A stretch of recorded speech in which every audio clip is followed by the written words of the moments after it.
Всем привет! Меня зовут Акрам Адинаев. Я шеф-повар кафе-бара Хунайман. Сегодня мы будем готовить медальоны капрезе.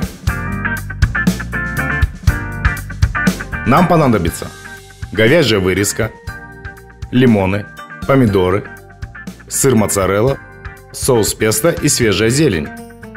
Нарезаем вырезку пластами.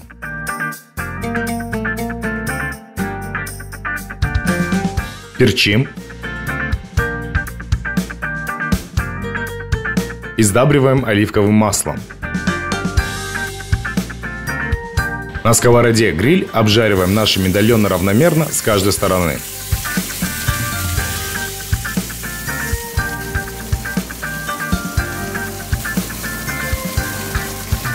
Нарезаем кольцами помидоры и сыр моцарелла. Кладем помидоры и сыр поверх обжаренной вырезки. И отправляем в духовку на 5 минут. Теперь нам необходимо нарезать лимон. После крупно нашинкуем свежую зелень. Выкладываем на наше блюдо зелень и лимоны. Далее выкладываем наши медальоны.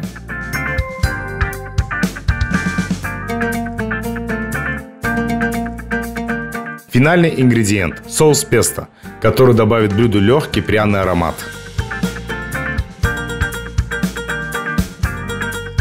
Наши медальоны готовы. Приятного аппетита!